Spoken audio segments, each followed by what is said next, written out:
Today, we are going to build a playbook for peak performance. We're going to dive deep and unpack the science and the psychology behind why some people just seem to thrive while the rest of us get stuck. And we'll discover how combining the right mindset with the right habits, well, it creates an absolutely unstoppable formula for success. Okay, so let's just start with a question I think we've all asked ourselves at some point. You set a new goal, you're super motivated, you're ready to go, and then what happens? A few weeks later, maybe even a few days, you're right back where you started. Why is it so incredibly hard to stick to good habits? Well, it turns out we might be tackling the problem from the completely wrong angle. And this quote from Seth Godin, wow, it just gets right to the heart of the matter. We love focusing on the huge, shiny outcome, losing 50 pounds, writing the next great novel. But the real work, the thing that's actually kind of scary, isn't the big goal itself. It's changing the tiny, seemingly insignificant things we do every single day. So, if those daily habits are the real key, where do we even begin? Well, before we can start building better routines, we have to lay the proper groundwork. And that foundation, the absolute bedrock of all lasting change, is your mindset. Think about achieving your goals just like this picture. It's like climbing a massive mountain. Your mindset, that's your base camp. It's the secure foundation you launch the entire expedition from. Without that solid base, let's be honest, the climb is doomed before you even take the first step. The specific mindset we're really going for here is what sports psychologists call a growth mindset. It's this core belief that your talents, your abilities, they aren't set in stone. You can get better with effort. I just love this phrase here. You are an unfinished product. It means there's always room to grow. And here's the difference, laid out in black and white. On the left, you've got the fixed mindset. It sees challenges as threats and thinks effort is a waste of time. It's basically a dead end. But now, look at the right side. The growth mindset flips the script on everything. Challenges? Oh, those are opportunities. Things get difficult? That's a reason to work harder, not quit. Effort becomes the direct path to getting better. So which side of this side do you find yourself on most of the time? Okay, so understanding the growth mindset is one thing, but how do we actually, build one? Let's equip ourselves with the right tools. We're going to look at a few super practical techniques straight from the world of sports psychology that you can use to start building up your own mental toolkit. First tool in the box, managing that voice in your head, your self-talk. Just look at the example on the left. That is a classic fixed mindset trap. It's final, it's negative, and you bet it's a self-fulfilling prophecy. Now look at the reframe on the right. It doesn't deny the feeling, I have some stress, but it doesn't make it the final verdict. It ends with a statement of capability, but I know I'm ready. That tiny shift, it's everything.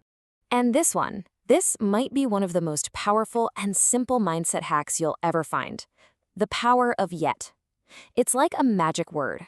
It builds a bridge from a fixed statement to a future possibility. I can't do this is a full stop. But I can't do this yet, well, that's a comma. It implies the story isn't over. It turns a statement of failure into a statement of progress. Finally, there's the circle of control. Take a look at everything that's outside that circle in the middle. The weather, what your opponents do, sheer luck. Peak performers learn not to waste a single ounce of mental energy on those things. Instead, they pour every bit of their focus into what's inside the circle, their attitude, their effort, their preparation. This is all about being ruthless with where you focus your energy, only on what you can actually change. All right, so we've built our mental foundation. That's the why. Now we need the how. We need a practical framework for turning that growth mindset into consistent, real-world action. And this is where we bring in the science of habit, drawing a lot from the incredible work of James Clear. So at the very heart of every single one of your habits, there's a simple little engine running in the background of your life. Every single thing you do on autopilot, whether it's brushing your teeth or mindlessly checking your phone, follows this 3-step pattern in your brain called the habit loop.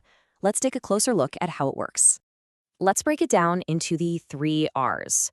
First up, you have a reminder. That's the cue or the trigger that kicks things off. Let's say your phone buzzes. Second, you have the routine, the action you take. You pick up the phone. And third, you get the reward, the benefit. You satisfy that little bit of curiosity. If that reward feels good, your brain basically says, hey, remember that? Let's do it again. And just like that, a habit is born. So how do we actually use this loop to build good habits? Okay, here's the secret. And it's going to feel completely backwards. You have to start ridiculously small. So small it feels absurd.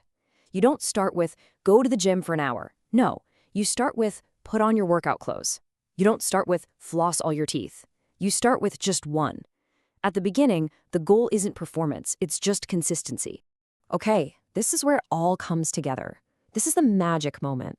We have our foundational mindset and we have the scientific process for building habits. Now, we put them together.